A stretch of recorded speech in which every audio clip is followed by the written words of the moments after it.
Hello and welcome to Irish Football Fan TV. This is the football show. I'm joined by Gary Spain and Joe O'Neill.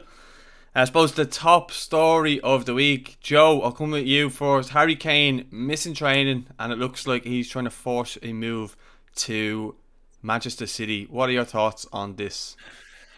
Um, well, like obviously, if you want to look at it as just Harry Kane being a professional, obviously it's very bad form, and it can't ever really be excused. But if you look at it from maybe a wider spectrum, maybe Spurs have let him down and left him to no other way out of this. You know what I mean? Like we don't know about any gentleman agreements that happen behind the scenes with Daniel Levy, that if certain things don't happen at a certain time, that he'll be allowed leave, and it doesn't look like Spurs are going to let him leave without a fight anyway. And the thing about Daniel Levy, he is a fantastic negotiator when it comes to selling his players. Not good when he's buying new ones, but like it's a case of he will try to hold us out for as long as possible to get as much money as possible. And City are playing the dark arts. Sorry, Pep Guardiola, wonderful manager. Don't like him as a human being as all, and he's so false when he came out and he was like, it's impossible for us to sign a striker. We can't afford it. I was like, yeah, absolutely. They put in 100 million for Grealish, and they've already had a bid rejected, or basically a bid for 100 million for Harry Kane a couple of weeks ago. So like, I just don't trust anything that comes out of his mouth at all.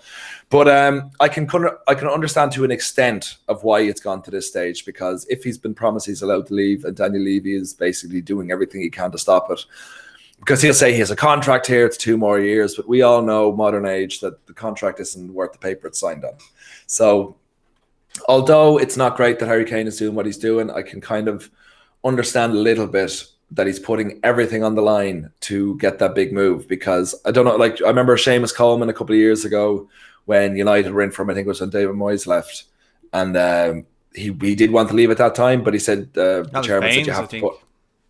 I heard it was Seamus Coleman, but it's the same thing anyway. It was told you have to put in a transfer request, and he refused to do it because he wouldn't do that to the fans. So obviously Harry Kane has just gone that step extra to make sure this move happens. And I would still think, I think the Grealish move will definitely happen, but I'm not 100% that even though he's gone through all this, I'm still kind of sure Harry Kane will be starting the season as a Spurs player. Oh, interesting. Well, Gary, what are your thoughts on it? Because I know you have some info there on Harry Kane. Yeah, so Fabrizio Romano, who's probably the go-to guy at the moment for any sort of transfer information, he's tweeted this morning that Harry Kane is again missing training, but he hopes to return this week. Now, frankly, I don't like it. I think it's very disrespectful what he's done. He's been at Tottenham since he was 11 years of age. If I was a Tottenham fan, I'd be spitting feathers at the moment. I'd be absolutely livid. He was an icon to them. They sing he's one of their own, etc., etc. And this is clearly not just Harry Kane. It is being orchestrated behind the scenes. I think it's been carefully choreographed. And there's a few interesting things. The City have said they're only going to sign one of Grealish or Kane this summer. Now, Joe doesn't seem to believe them. I'm not so sure either. But the interesting thing was the Grealish deal last week. Having said all of this, they're only going to sign one of them. The Grealish deal really seemed to move forward. And it said, oh, there seems to be 100 million on the table and it's up to Jack Grealish now. And maybe that prompted Harry Kane to do what he did yesterday. I don't know. But it's going to be interesting because, as Joe said, Daniel Levy is an incredibly tough negotiator. This will probably drag on. Another interesting thing is Tottenham have said they don't want to sell to a Premier League rival. Now, is that a come and get me from a Tottenham perspective? The only club outside of the Premier League I could see him going to was PSG. I don't think there's anybody else this summer that could have the money to buy Harry Kane or would even be interested in him. But And so is that a come and get you from a Tottenham perspective? It would be much more palatable for them to see him go to PSG. And then the other option is, I mean, I'm sure Tottenham know and suspect that it is Man City behind the scenes, maybe Pep or whoever pulling the strings. Could they actually approach Manchester United or Chelsea and try and sell him there? I don't think the Tottenham fans could live with Harry Kane staying in London playing for Chelsea. That's almost as bad as playing for Arsenal, if not worse, actually, these days. And I think they could stomach Man United more and get one over on Pep and City. United would love that, but have United got the money? Would that buy the Glazers' support from the fans? I don't know. I don't think it's realistic. I think ultimately, he wants to go to City. He wants to win trophies, and that's where I think he will end up later this month eventually. I think though as well, like Daniel Levy would be licking his lips at City because they're always crying wolf about, well, over the last couple of months, we can't afford this, we can't afford that.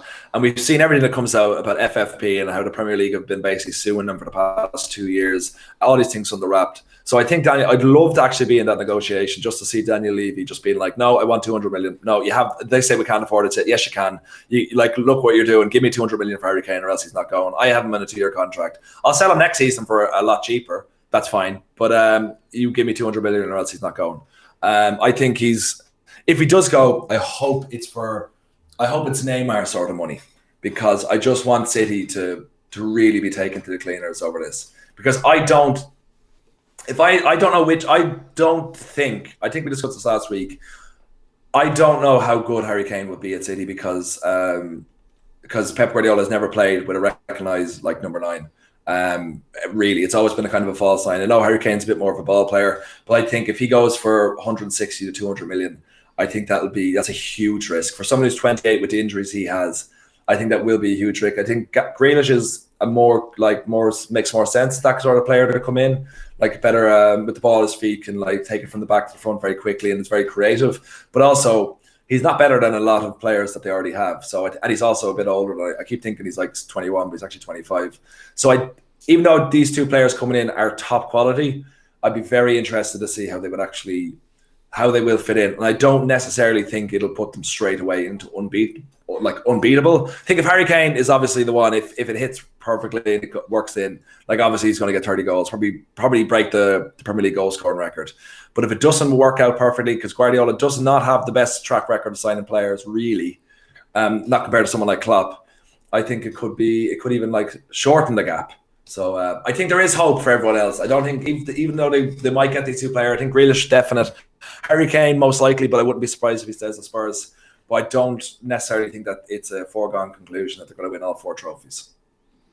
All right. Well, I just think, with Spurs, firstly, I mean, it's going to come to the end of a window pretty fast, and if they don't sell him, or if they don't start planning to sell him, they're going to need to start planning now. Like, you look at Aston Villa, they've signed someone like Leon Bailey, who's a real statement signing.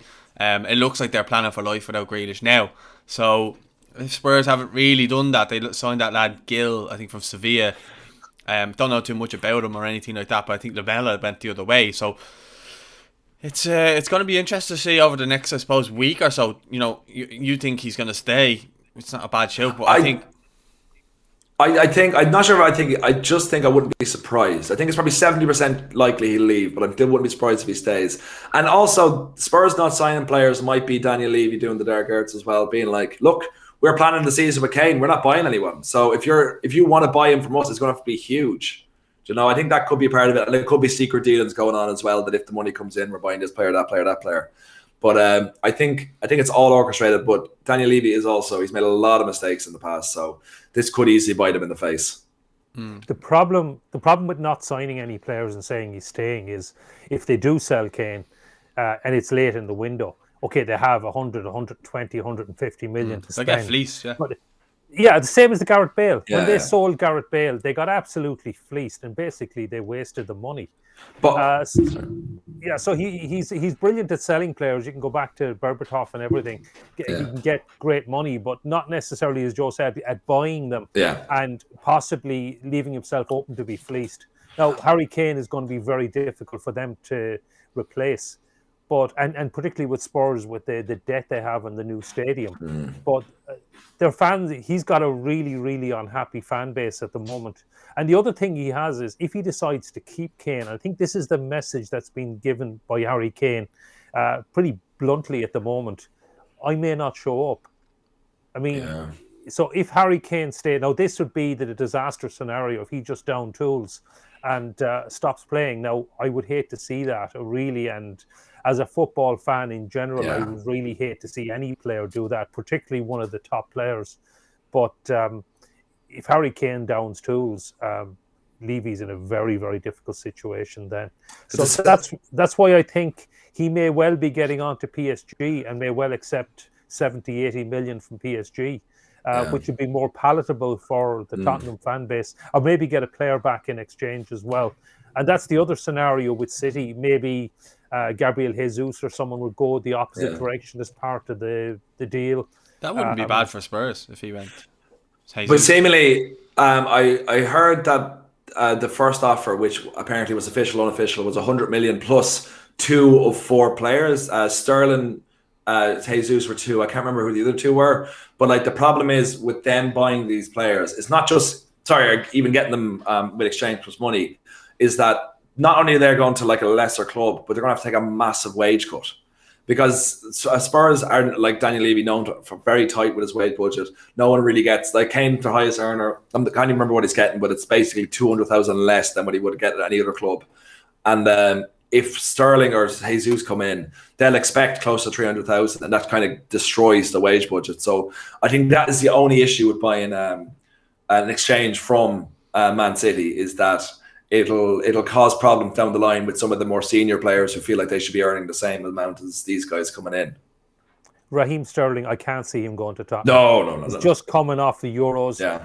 He was one of the stars with England, and he's talking about a wage cut. Frankly, if he's going to leave City to go to a club like Tottenham, he's going to be going for massive money. I think the only way you do that is actually say, okay, you're going to pay me loads more money, rather than take a wage cut. But this talk was kind of more going on. I think might have been pre the championship, because Sterling had a really kind of mediocre season.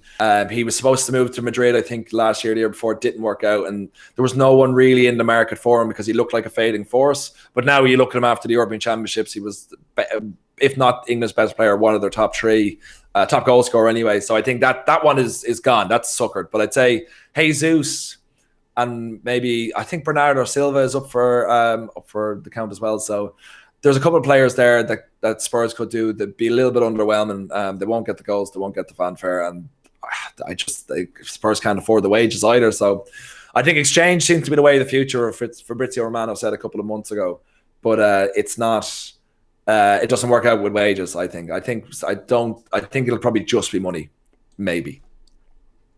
Just quickly, there's a couple of comments coming in there. Viper says, what do you think of that Irish youngster who played for England signing for Rangers? Reckon another Royce Grealish story. I'm not really going to get into the Charlie McCann thing. Look, he signed for Rangers. He signed for the B team.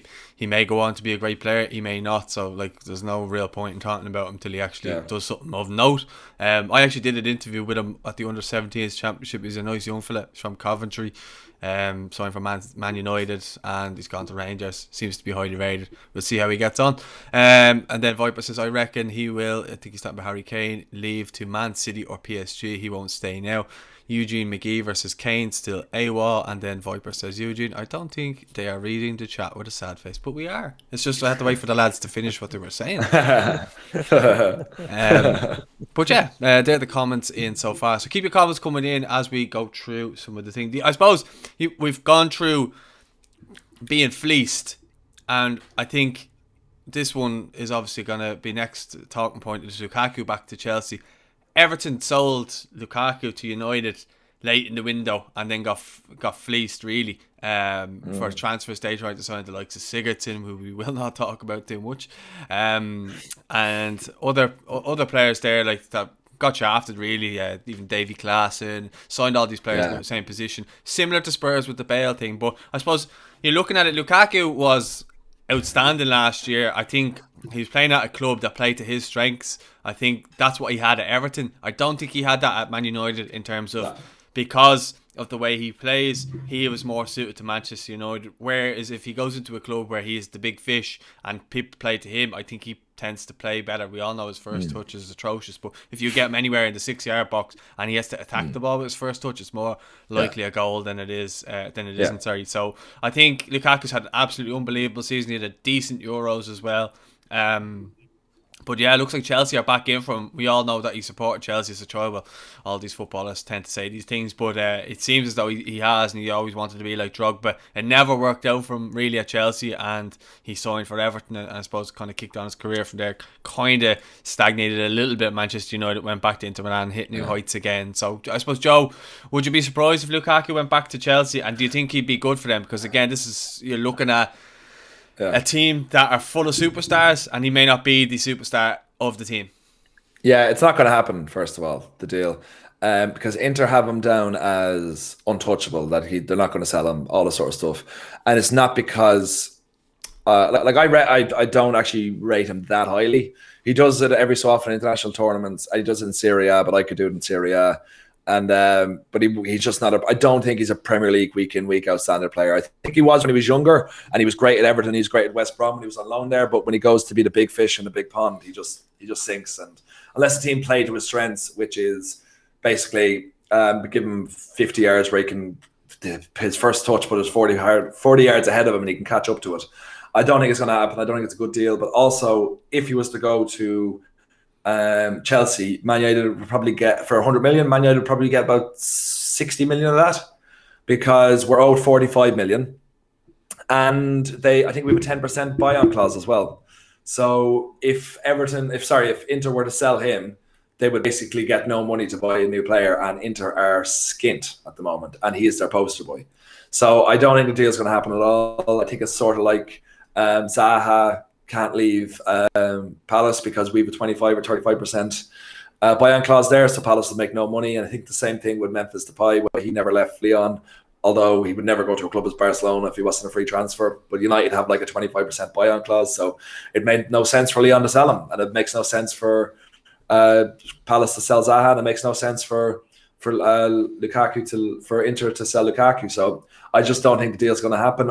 And if it was going to happen, for it to make sense for Inter, it'd have to be probably 140 million, when he's not worth that. He's not worth 100 million either. What did he go to United for? How much? 75. Okay. Gary, I suppose, has that changed your thought process on that, or how do you feel? Yeah, I'm not sure it's going to happen either. What is he, 28, 29? He's got... So he doesn't have any real sell-on value either. I mean, if he goes to Chelsea, signs a 3 or 4 year contract. Now, maybe the same with Harry Kane as well. He doesn't have any sell-on value for City. But but whereas Chelsea are also looking at Erling Haaland. Now, it does look like Dortmund are not going to let that happen either. But he would make a hell of a lot more sense, even if he was more expensive, because he will clearly have a sell-on value in 4, 5, 6 years' time. The only thing about Lukaku is, as you said, he's a Chelsea fan. It was probably a bit unfortunate for Chelsea. He took a terrible penalty in the Super Cup final against Bayern in 2013 in Prague. And that was Jose decided, okay, he's gone. I think it was Jose Mourinho was the manager. Anyway, whoever was the manager then decided he was out the door. And who knows, it could have been very different for him if he had persisted. But... is it going to happen? Yeah, I'm not so sure either. I don't think the finances make sense, but Chelsea certainly do need a top striker. So I don't think Harry Kane is realistic. It looks like Erling Haaland isn't realistic. Romelu Lukaku, yeah, probably not. So it'll be interesting to see who they actually do get in the end. Who else is available? Yeah, no, fair point. Just a couple more comments as well. They're just not coming up on screen because there's not too many of them. Declan Connolly says, if Kane left Spurs, would they even make the top 8? And then Eugene McGeever says, Kane expected to return this weekend. Yeah, we discussed that already. And the Viper retracted his comment about us not reading the chat. So all good there. I suppose we'll come back to the Kane thing in a sec, but I suppose we'll just move on to one of our last points. This Man United, obviously, Joe, you're a big United fan, and there's a couple of talking points here. I suppose to start off with, Trippier coming to United from Atletico, that deal seems to be reliant on if Dalot goes to AC Milan. Yeah, as far as I know, they're trying to, again, put Dalot on loan with a 4 or 5 million loan fee plus an option to buy at the end of the season to AC Milan. That's fine. Dalot never really did it. He came for, it was same as sort of like Darmian, like showed really good promise at the beginning, but he just can't defend. That's it. Like, he's good going forward, not great going forward, but good going forward, and there's no real future for him at the club because he's just not a Premier League standard player. So didn't work out for him out the door. That's fine. And Trippier coming in is great. I think Atletico are looking for 40 million, which is too much, but hopefully it gets brought down to a more reasonable fee. And but it's just Wan-Bissaka is just our only right back, and I love Wan-Bissaka. I think he's a top defensive right back in the world. He needs to work on going forward, but he's getting there. He's got 3 assists, and was it 3 goals and 1 assist, or 1 goal and 3 assists last season? So he's getting there. He's getting better. It's only 23, I think he is. So he'll eventually get where he needs to be. And it's a joke that he has never been called up to the English squad. But anyway, but Trippier coming in puts him under pressure, and it means that he can just have to play week in, week out. And Trippier is a terrific right back as well, and he's very good going forward, very good at set pieces, and a lot that they all can learn from. So I think at a good fee, 28 years old, 3 years as a backup right back. If he ends up taking the right back spot as well, that's fine, because you want competition. You don't want someone coming in going, I'm guaranteed to play, because they get lethargic and they don't hit the heights that they should be. So I think Trippier coming in is a great, really, really, really good signing, and the low going is fine by me as well. Gary, I suppose Trippier going to Manchester United, would that be in some ways a game changer, because he can play right back, and obviously we see him in the Euros playing left back as well? Yeah, well, Luke Shaw is top left back the United have as well. But certainly, I mean, I don't share Joe's opinion of Wan-Bissaka. I think he's a very good defensive right back, but it's one position England are just so much strength in. And really, frankly, I wouldn't have him ahead of Kyle Walker, ahead of Trent Alexander-Arnold, sorry, Joe, or Reece James. And am I even forgetting one of the right backs that England have? They're just such a strength there. And I think Trippier would probably offer more in that position, and certainly as cover as well, that if Shaw got injured, he could play left back. He could replace Wan-Bissaka, but certainly there'll be plenty of options at full back. So I think it would be an excellent signing for United. And yeah, it does look like it's going to happen, or it's getting closer that it's going to happen. Yeah, Delot going out. The only thing I don't like Joe saying is he's not good defending, and he's gone off to Serie A. I mean, Italy is the die on of defending. I mean, actually, I forgot about that. Yeah, I'm not sure why they want him then. Yeah, he had a relatively good season. I think he was playing more advanced role for AC Milan, but also Serie A isn't the force that he used to be. So I think that's why he was moderately successful, very much moderately, you know.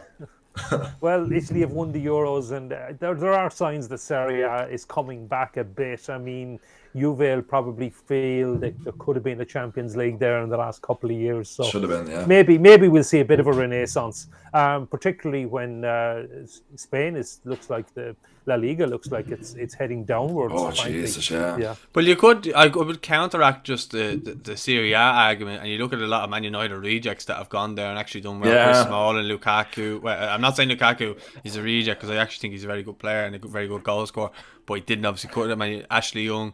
I'm sure I'm missing probably one. Victor Moses, Matteo Darmian. Like you look at AC Milan's starting striker is a 40-year-old Zlatan Ibrahimovic. They lost their star man, their talisman, their goalkeeper Donnarumma on a free transfer. Hakan Kalyagu, every say they lost him on a free transfer as well. To Inter as well. To Inter, like Serie A, and like Inter are skint because their owners basically just said no, we're not giving any more money. So like Serie A is falling away, but like Juve will kind of always, well, they weren't top dog this season, but like they'll be back next year, probably win it by 15 points. But there's just it's not like football isn't going great in the next 10 years or so. You know, like the bigger clubs are going to get bigger, the smaller clubs are just going to fall into obscurity. Premier League will be somewhat safe, but like across Europe, it's not good. Well, just because we're talking about the Serie A and I suppose AC Milan, James Rodriguez looks like he's being forced out of Everton. He has wages of like £200,000, and it looks like the club are looking to get rid of him if a suitable bid comes in. He was on his Twitch there last week at some point, and he was talking about, they were asking him, you know, where is he going to stay at Everton, and he was like, well, it's hard to, I want to go to a club where I feel wanted, which in some ways I kind of felt sad about, because all the fans, well, I would say 70% of the fans, I know a lot of them got on his back for wanting to go early to the Copa America, getting selfies and on the flight. But I mean, I could forgive that for his contributions in matches last season when he did play. We know that, you know, someone like James Rodriguez, you know why Everton got him ahead of other clubs, because of his injury record and stuff like that. A fully fit James Rodriguez would not be at Everton, let's be honest. You know, he would be playing for a Man City or someone like that if he's fully fit. Obviously, look at the clubs that he's been at before that. But I think it's sad if he does go, because I think for Everton fans, I know personally, I would love to see him live in Goodison. I think he's an absolute magician. I think you've probably watched him a couple of times this season when he's been fit, and you've seen the difference he's made to the team. But it looks as though that, you know, if a bid comes in for him, that he'll be gone, and just purely seems to be down to wages. But he seems like he's putting a lot of work in to try and actually want to stay. He looks like he's trying to put himself about and actually be part of the squad and be a big part this season. But it looks like Rafa Benitez doesn't want him. And it's a real crying shame. I know for a lot of Everton fans, including myself, like, I really, really, really want him to stay so I can see him at some point this season. And I think he's a difference maker, and he's probably the best player that I've ever seen at Everton in my lifetime. And that's, you know, even with his injuries and stuff like that, it's his marketability as well. I mean, you look at how big he is. He's a superstar. He's like the David Beckham of Colombia, really. And you know, there's a lot of Colombian Everton fans now are just down to James Rodriguez. So you know, you lose him, you're losing a lot of things. You're losing a world-class player who may not be 100% fit all the time, but he is world-class, and he has that extra thing about him. And as I just said there, he's probably the best player I've seen play for Everton in the 30 years I've been alive.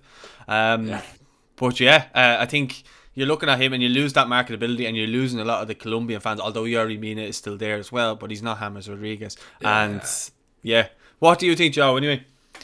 I'm actually kind of surprised that they're worried about because he is your star player, of course, and like your first 5 to 10 games of the season, when he kicked off in a storm, like, he was absolutely sensational. He was assisting or scoring in basically every game, or at least be involved in a goal in at least one goal in every game, and he's kind of worth $200,000 a week for the very least, the marketability, like you were saying. And it's not like Everton aren't flush with cash. Do you know what I mean? Like they have a huge, like a billionaire owner who's really kind of invested in the club. Like, he seems to be one of the good ones. And Rodriguez, like you said, he's liked by 70% of the fans. Okay, whatever about him going to the Copa America. Like, get over that if he scores against, you know, Liverpool in the Merseyside derby. I don't think he'll make a big deal then. But I guess they're just looking at the injury concern. They said we probably could get money for him now and bring in someone else. But like, he's been there, done that everywhere. You know, he was the star of the 2014 World Cup. He's someone that young players can look up to coming through and really take guidance off of. So that's for one season, that's very, very odd. But that's Rafa. Rafa probably is like, I want to be the top dog, and I play defensive football, and I don't need a flair player who will only play 20 games a season. So from Rafa's point of view, from Carlo Ancelotti's point of view, I can understand why he probably would be, as long as he's there, he'd be there. But from Benitez's point of view, I'm like, yeah, I can see why he wants him out. But if I was an Everton fan, I would want him, because I remember him scoring against United when he just came back from, 3-1 down, and he was absolutely sensational when he came on. So it's a big plus for everyone else. But if he's not going to be used properly, he's not going to be playing games, and everyone can get a fee for him, I guess, and bring in someone else, maybe it makes sense. But I suppose the boss, the boss is God there, and that's what he wants. Yeah, I just think, you spoke there about him making the difference in games. Some of the goals that he scored, like the one against Man United, I don't think any other Everton player could do what he, like, his technique is unbelievable. The first 3 minutes against Liverpool, when Everton beat them at Anfield, he sets up Richarlison with he takes the ball out of the air, plays in Richarlison, bam, 1-0, and that set the tone then for the rest of the game. And again, he's a game changer, and as you said, with the marketability alone, I think he is worth that $200,000. But Gary, what are your thoughts on James Rodriguez? Yeah, and I think you've touched on it. I think the issue may be the manager. I mean, it was he went to Everton. I think it's Carlo Ancelotti clearly liked him, and he had him at Real Madrid as well, even though I don't think he pulled up any trees at Real Madrid. As Joe said, he was the star of the 2014 World Cup and such a huge name, and he moved to Madrid on the back of that. And it's probably down to, he's probably just not a Rafa Benitez style player. And if there's injury concerns, and then you take in the wages, I can see why Everton want to let him go. But I think it's going to be very difficult to get a fee for him, given his age, given the wages he'd be on. He certainly wouldn't be going for anything like the money he would have been transferred for in the past. Yeah. So it's a tough one. But he's a lovely player. As a football fan in general, he's one of those players you'd actually love to watch. And as you said, he's absolutely massive in Colombia. And Colombia is a big country. What is it, 30, 40 million? Yeah. And it's football daft. And they travel in big numbers and everything as well. So even though it's not one of the wealthier countries compared to some of the big European countries, there has to be, I mean, I'm sure Everton are selling shirts and whatever else, getting marketability, merchandising, or whatever stuff you do when you have a superstar or the superstar from Colombia in your team. So it's even though Everton may want him to go, Rafa, he may not end up going because the finances may not make sense. But I also think if Benitez got assurances that he would play 30, 40 games a season and he'd be fit for it, I'd say he would stay and he would be like a linchpin. But I think he's like, I need to free up wages because you're getting 200 grand a week. Okay, you're magic when you come on, but you're playing 20 games. If I get rid of you and bring in someone, maybe not of your quality, but will give me more in every game, maybe that's better. Maybe I can get 2 players 100 grand each for that wage budget than give you 200 grand when you're just not playing games. So I think it's a lot of unfortunate things coming to head. But I think it'd be better, obviously, for an Everton fan if he stayed, but I can really understand why Benitez probably wanted to get someone else in. The other issue is Dominic Calvert-Lewin is probably saying, hang on a second, he's getting 200 grand. Yeah. I am the superstar at this club. I am the best player at Everton. And I'm the one scoring the goals. And, you've got to give me more than that. I don't think the issue is Everton paying the wages. It's more, Everton have the money, as Joe said. We've a billionaire owners there. You've Usmanov coming in to help out Mashiri, their business partners. It seems as though I think Usmanov's son or someone like that is on the board of Everton now. So Everton have the money. The problem is FFP won't allow Everton to spend the money because the Premier League tends to be protecting the top 6 or the Super 6, whatever you want to call them. So Everton can't spend. So Everton have to sell to buy, basically. So that's where that comes in, unfortunately. Regarding Dominic Calvert-Lewin, I don't think he's the best player at Everton. He might be the highest scoring player, but when you're just constantly lumped balls into the box and you're the only person up there, you're going to have to score the goals. I think Richarlison's far better than him as an overall player. Just had a bad season last year. But yeah, I get what you're saying.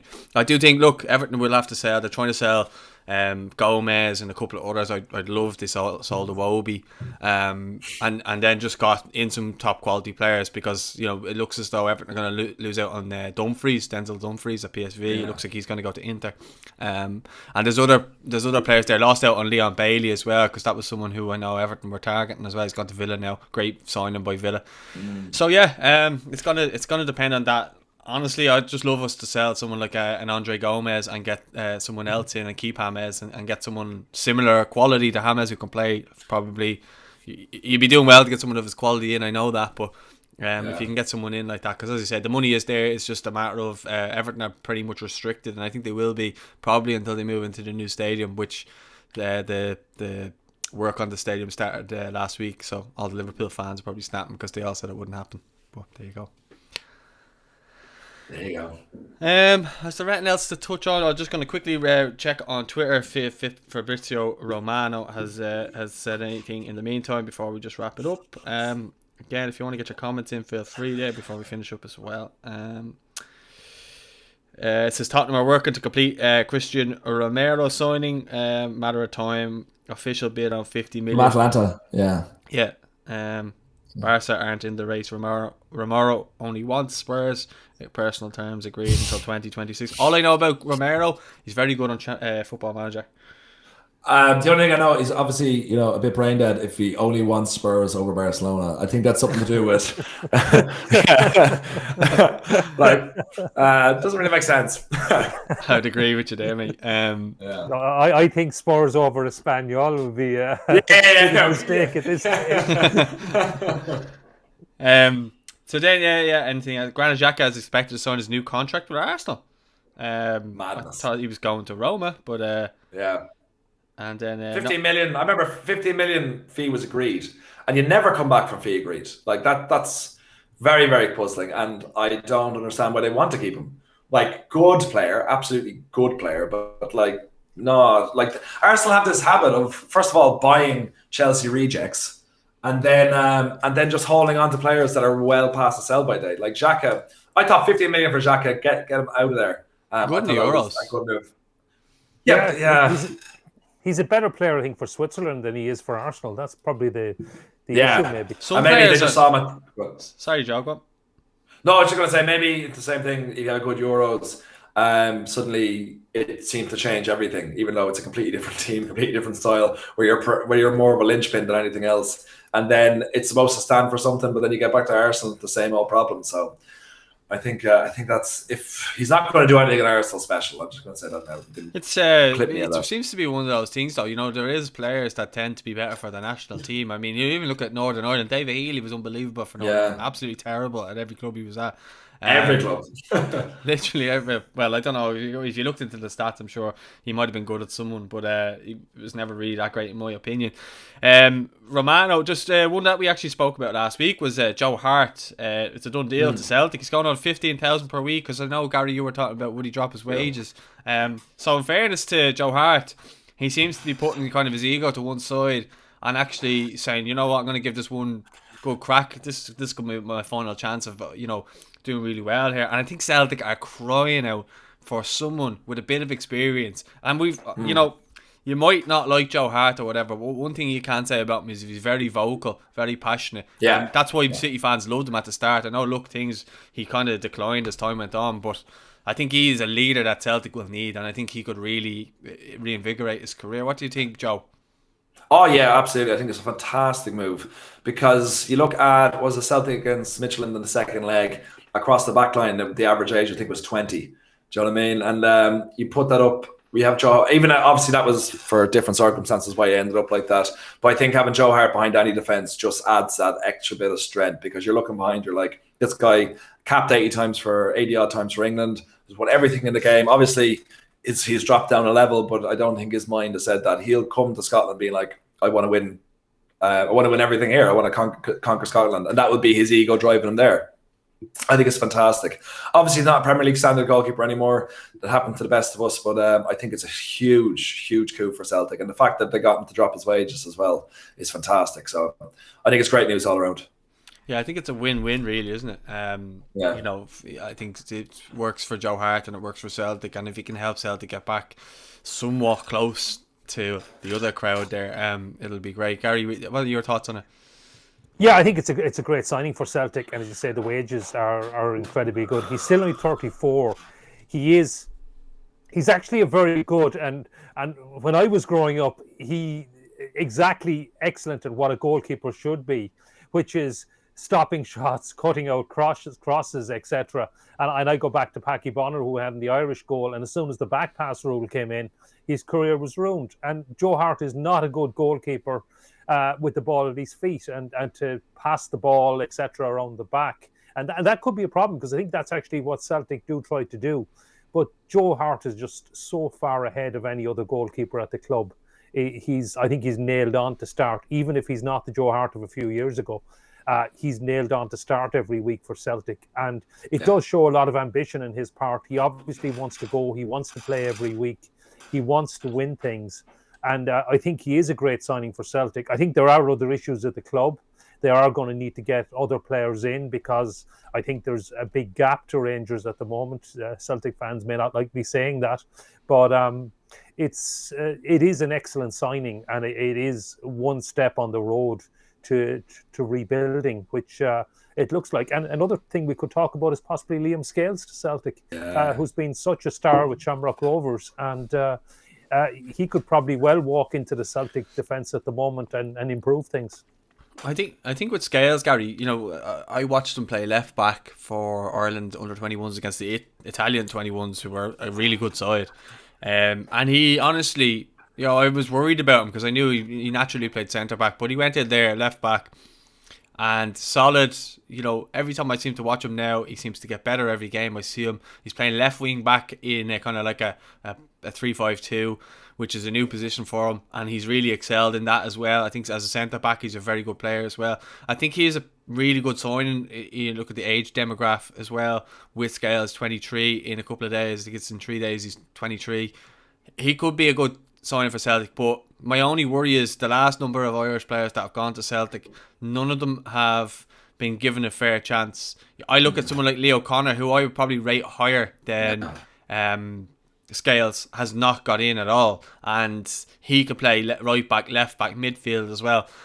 So I hope that if he does go, that he is given the chance to come in. I hope he's not thrown to the wolves straight away, as in if he goes in and has one bad game, the Celtic fans get on his back, because we saw how bad they were with Shane Duffy last season. Was that down to them not being in the stadium and just online? You just don't know, but I would like Scales to go in because he's a great lad. He's a lovely fella. So I'd love him to go and do well there if it happens. I think there's a few championship clubs linked with him as well. But I did hear yesterday that there's a 6-figure sum and it's close. So that would be interesting. Do you know much about Scales, Joe? I only know for what I've heard about the last, a couple of months and stuff like that. I've heard about him as a prospect and been brought up on different channels and stuff like that. And I just get excited when any Irish player is linked to any club, especially when they're young and they seem to have something about them. So I know he's been highly rated, but I've yet to actually see him play. I know, but I've seen the under-21s play, but I haven't overly noticed them. If you know what I mean. I got you. Yeah. But I'm really excited about that. I'm really excited about Jamie McGrath as well. I'm hoping he gets his move to Watford. Because I know Wigan are after him as well. Sheffield United are in Sheffield United as well, yeah. Yeah, I know it's probably worse if he goes to a Premier League club because there's less options, but I just really want to get as many Irish players at Premier League clubs as possible.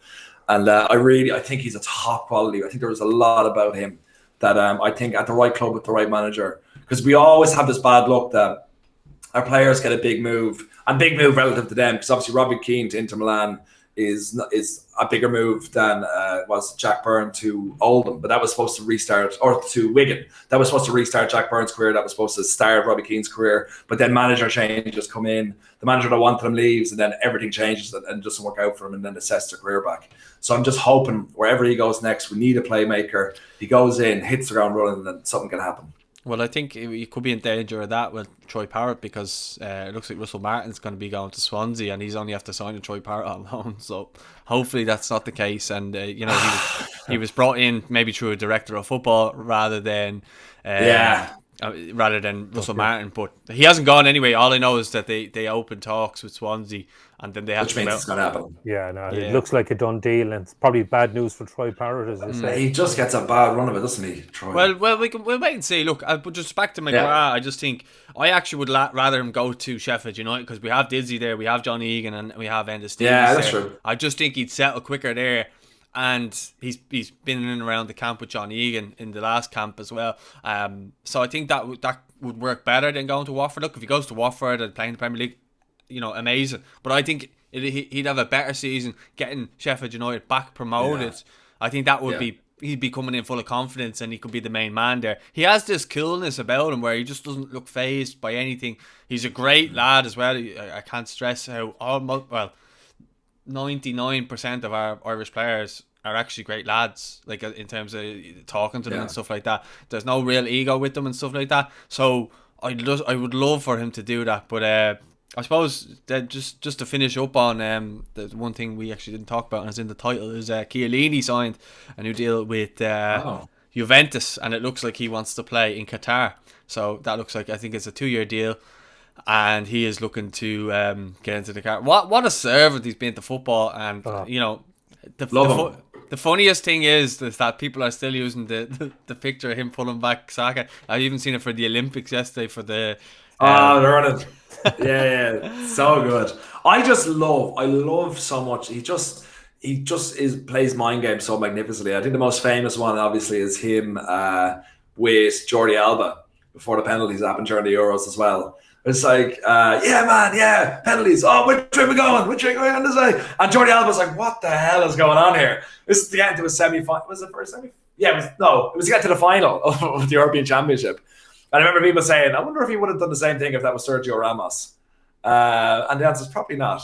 but he's just quality. And again, I think Serie A suits him. Slower, like very defensive game, obviously. Him and Bonucci are just top class. So it's great to have him in football for as long as possible. Yeah, 100%. Gary, just yourself? Yeah, absolutely. I was talking earlier about the Italians and the art of defending.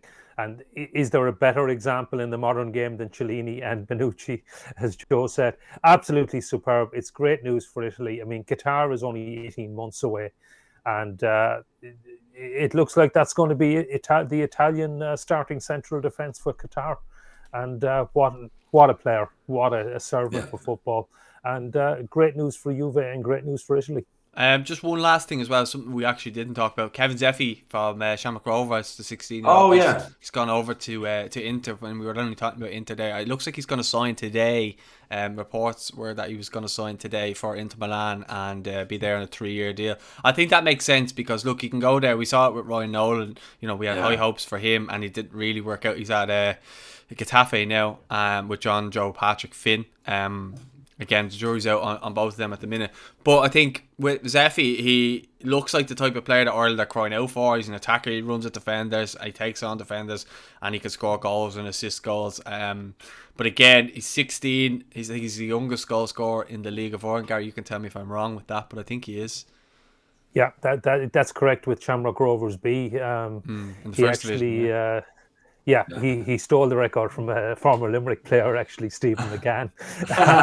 Because I was actually forgiven for it. I was actually in Athlone when he came on and actually scored the goal, and I was frantically checking, and I was pretty sure I was actually one of the people that established he was, because we went back quite a bit to find the youngest goal scorer at the time.